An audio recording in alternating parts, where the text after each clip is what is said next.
Seja bem-vindo ao Lendo para Você, a sua biblioteca em áudio.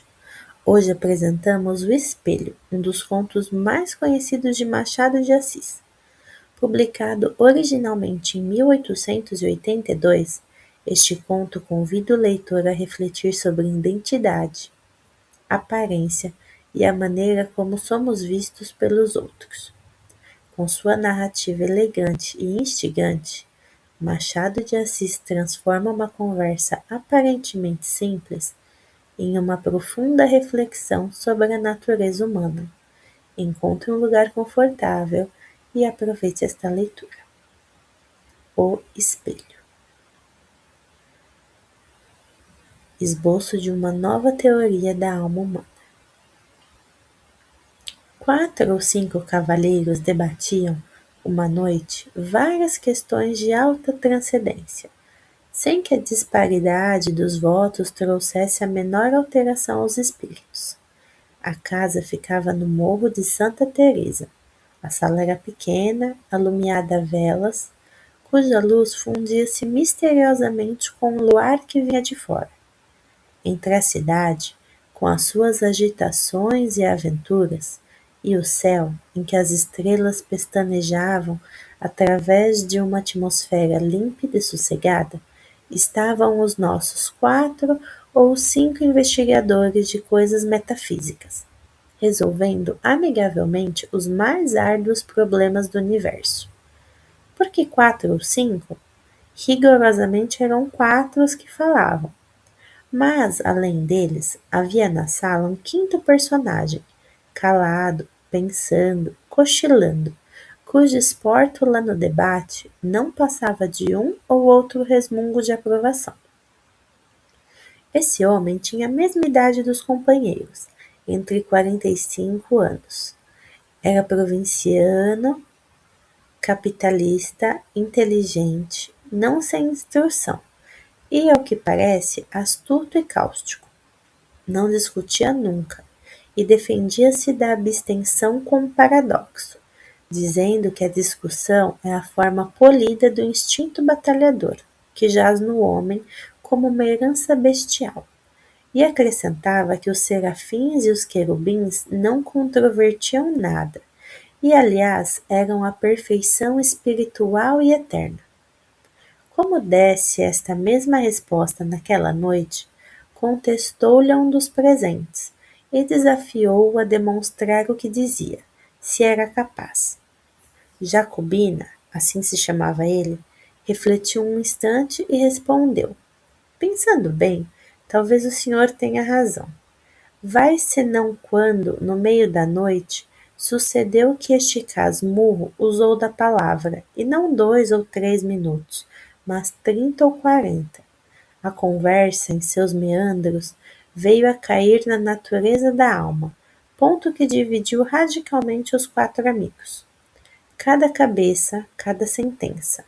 Não só o acordo, mas a mesma discussão tornou-se difícil, se não impossível, pela multiplicidade das questões que se deduziram do tronco principal, e um pouco, talvez, pela inconsistência dos pareceres. Um dos argumentadores pediu ao Jacobina alguma opinião, uma conjetura ao menos. Nem conjetura, nem opinião, redarguiu ele. Uma ou outra pode dar lugar a dissentimento, e como sabem, eu não discuto. Mas se querem ouvir-me calados, posso contar-lhes um caso de minha vida, em que ressalta a mais clara demonstração acerca da matéria de que se trata. Em primeiro lugar, não há uma só alma, há 2. 2? Nada menos de 2 almas.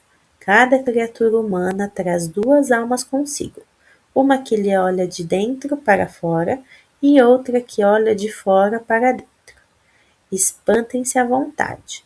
Podem ficar de boca aberta, dar de ombros, tudo. Não admito réplica. Se me replicarem, acabo o charuto e vou dormir. A alma exterior pode ser um espírito, um fluido, um homem, muitos homens, um objeto, uma operação. Há casos, por exemplo, em que um simples botão de camisa é a alma exterior de uma pessoa. E assim também a polca, o voltarete, um livro, uma máquina, um par de botas, uma cavatina, um tambor, etc. Está claro que o ofício dessa segunda alma é transmitir a vida como a primeira. As duas completam o homem, que é, metafisicamente falando, uma laranja. Quem perde uma das metades, perde naturalmente metade da existência. E casos há, não raros, em que a perda da alma exterior implica a da existência inteira. Shylock, por exemplo. A alma exterior àquele judeu eram os seus ducados. Perdê-los equivalia a morrer. Nunca mais verei o meu ouro, diz ele a Tubal. É um punhal que me enterras no coração. Vejam bem esta frase. A perda dos ducados, alma exterior, era a morte para ele. Agora é preciso saber que a alma exterior não é sempre a mesma. Não? Não, senhor. Muda de natureza e de estado.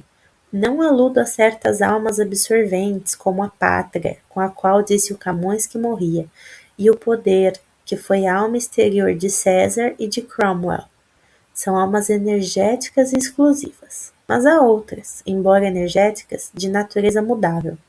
Há cavaleiros, por exemplo, cuja alma exterior, nos primeiros anos, foi um chocalho ou um cavalinho de pau, e mais tarde uma provedoria de irmandade, suponhamos.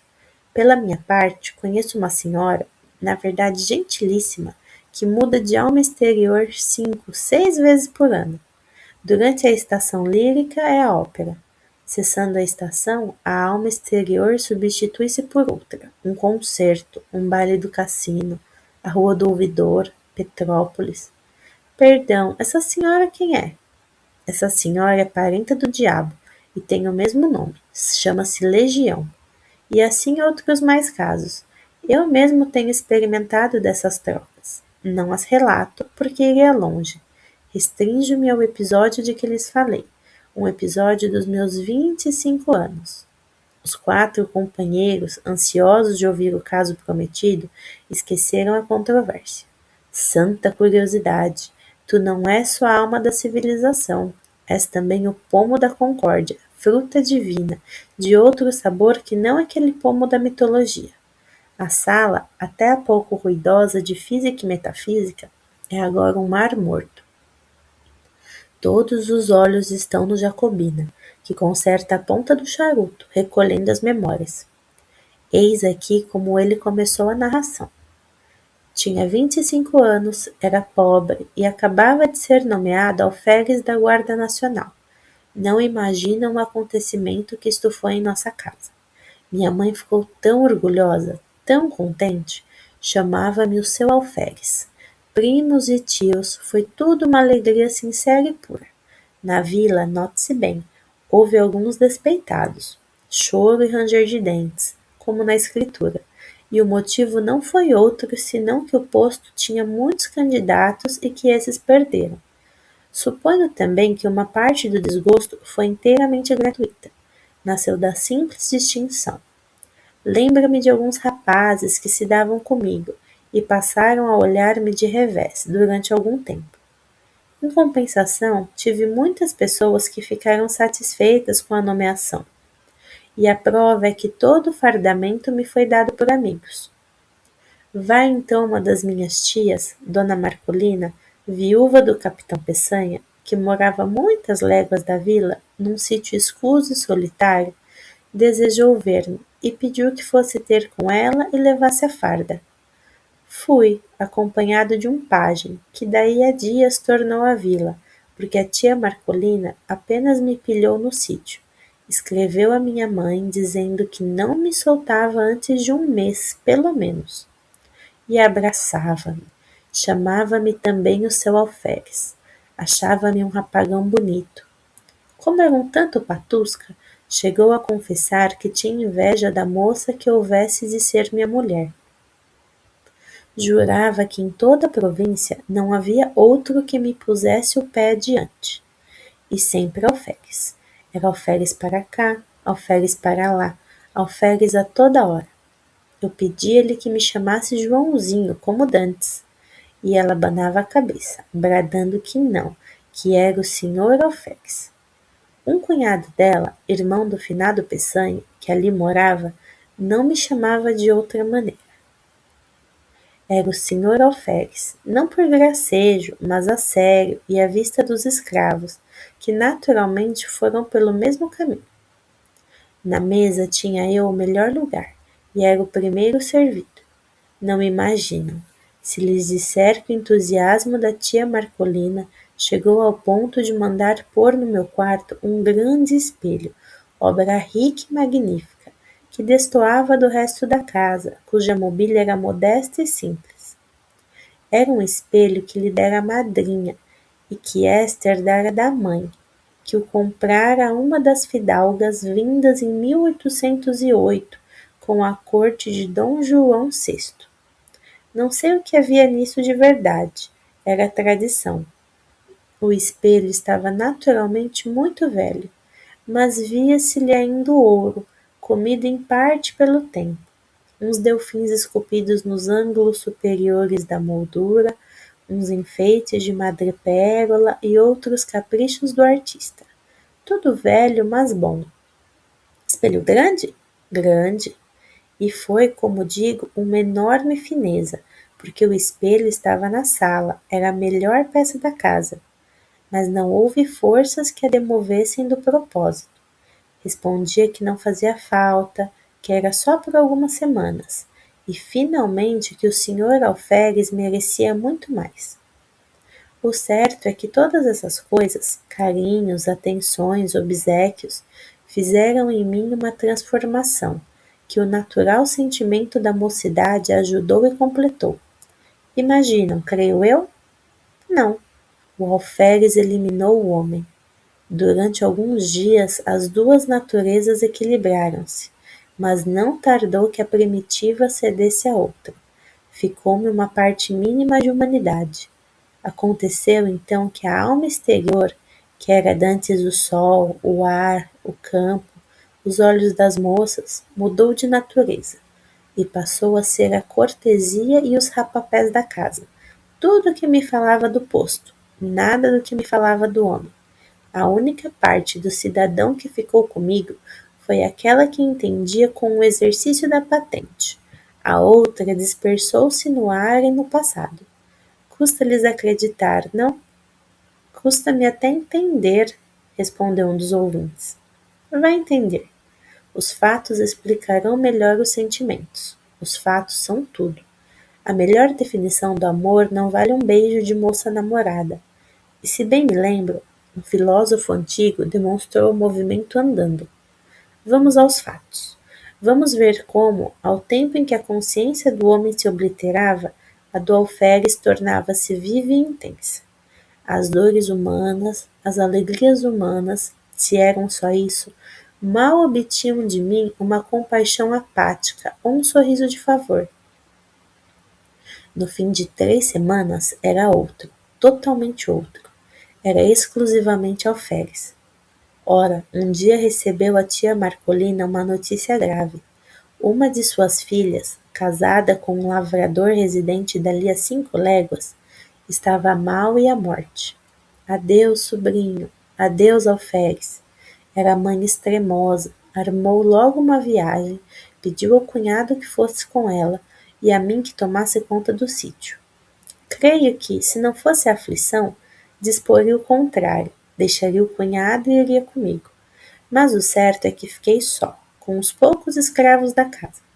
Confesso-lhes que desde logo senti uma grande opressão, alguma coisa semelhante ao efeito de 4 paredes de um cárcere, subitamente levantadas em torno de mim. Era a alma exterior que se reduzia. Estava agora limitada a alguns espíritos boçais. O alferes continuava a dominar em mim, embora a vida fosse menos intensa e a consciência mais débil. Os escravos punham uma nota de humildade nas suas cortesias, que de certa maneira compensava a afeição dos parentes e a intimidade doméstica interrompida. Notei mesmo, naquela noite, que eles redobravam de respeito, de alegria, de protestos. Nhô alferes, de minuto a minuto. Nhô alferes é muito bonito. Nhô alferes há de ser coronel. Nhô alferes há de se casar com moça bonita, filha de general. um concerto de louvores e profecias que me deixou estático. Ah, pérfidos! Mal podia eu suspeitar a intenção secreta dos malvados. Matá-lo? Antes assim fosse. Coisa pior? Ouçam-me. Na manhã seguinte achei-me só. Os velhacos, seduzidos por outros ou de movimento próprio, tinham resolvido fugir durante a noite. E assim fizeram. Achei-me só, sem mais ninguém, entre quatro paredes, diante do terreiro deserto e da roça abandonada. Nenhum fôlego humano. Corri a casa toda, a senzala, tudo. Ninguém, um molequinho que fosse. Galos e galinhas tão somente, um par de mulas que filosofavam a vida, sacudindo as moscas, e 3 bois. Os mesmos cães foram levados pelos escravos. Nenhum ente humano. Parece-lhes que isto era melhor do que ter morrido? Era pior. Não por medo.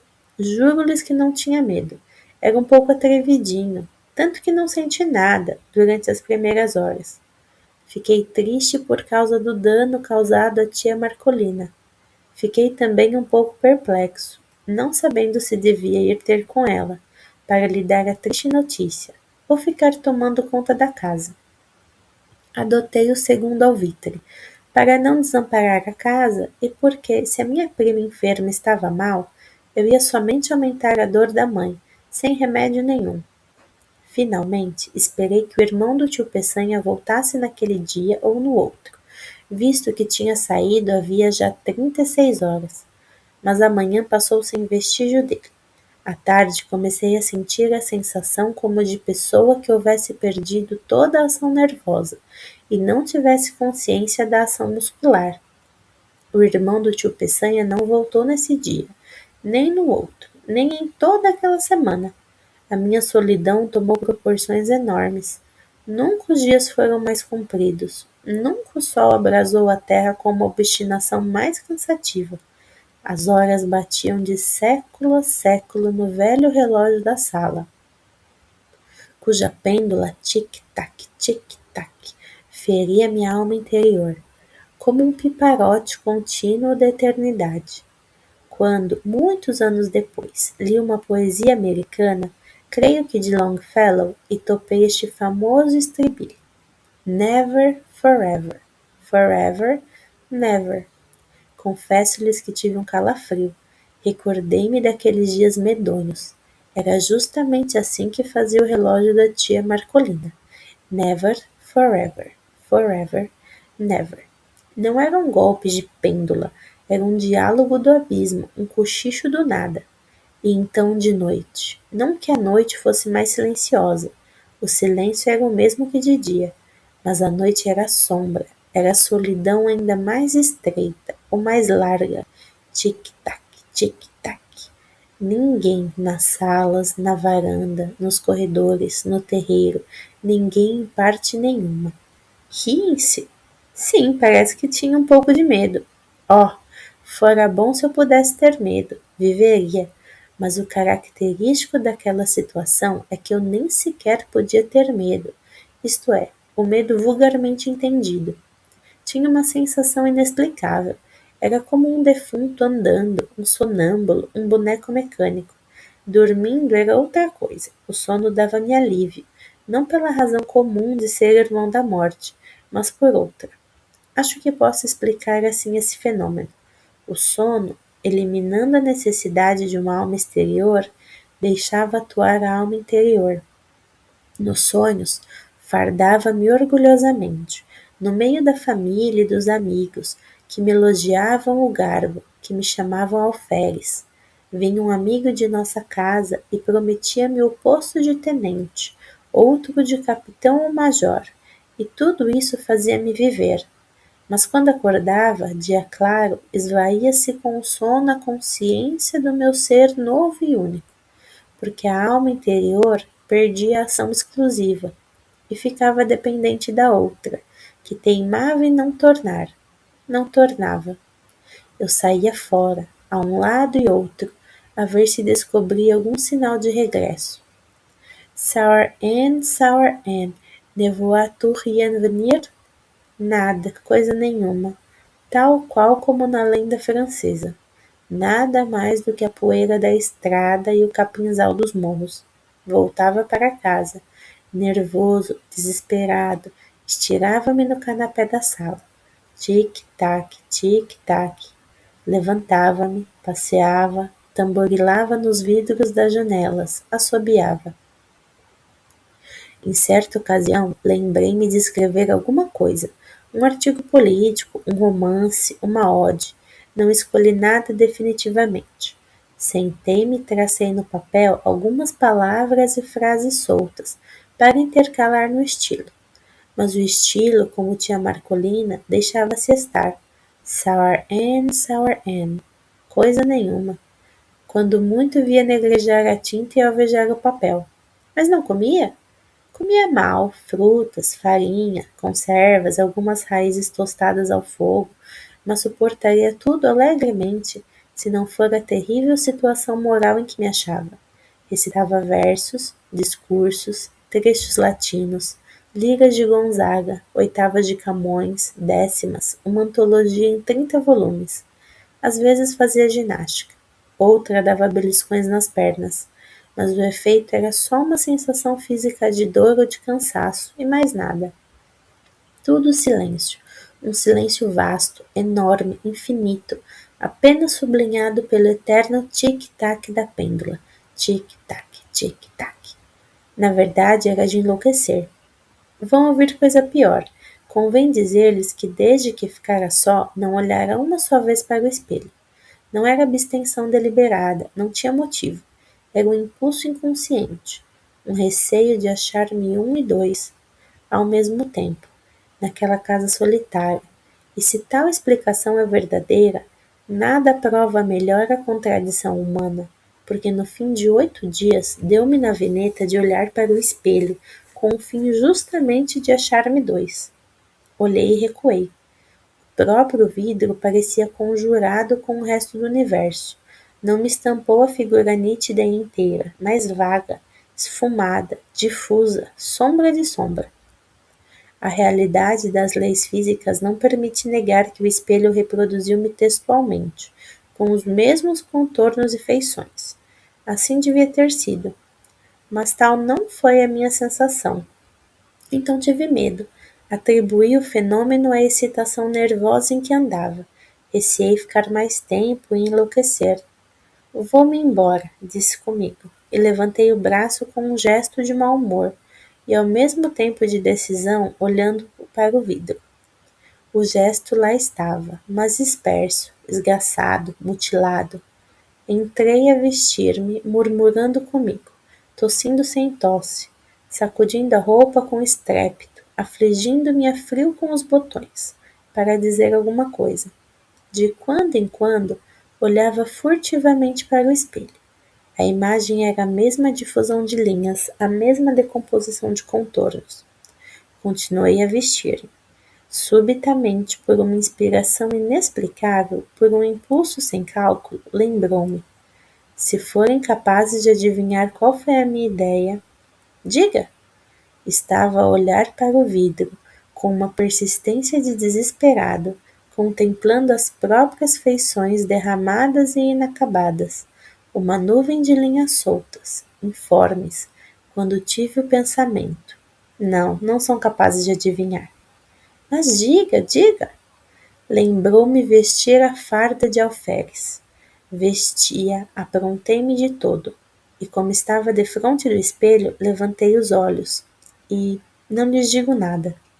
O vidro reproduziu então a figura integral, nem uma linha de menos, nem um contorno diverso. Era eu mesmo, o alferes, que achava, enfim, a alma exterior, essa alma ausente com a dona do sítio, dispersa e fugida com os escravos, ei-la recolhida no espelho. Imaginai um homem que, pouco a pouco, emerge de um letargo, abre os olhos sem ver, depois começa a ver, distingue as pessoas dos objetos, mas não conhece individualmente uns nem outros. Enfim, sabe que este é fulano, aquele é cicrano, aqui está uma cadeira, ali um sofá. Tudo volta ao que era antes do sono. Assim foi comigo. Olhava para o espelho, ia de um lado para o outro. Recuava, gesticulava, sorria e o vidro espremia tudo. Não era mais um autômato, era um ente animado. Daí em diante fui outro. Cada dia, a uma certa hora, vestia-me de alferes e sentava-me diante do espelho, lendo, olhando, meditando. No fim de 2, 3 horas, despia-me outra vez. Com este regime, pude atravessar mais 6 dias de solidão sem o sentir. Quando os outros voltaram a si, o narrador tinha descido as escadas. Fim. Obrigada por ouvir até o fim, espero que tenha gostado. Deixe um like no canal, se inscreva e até a próxima leitura. Até mais!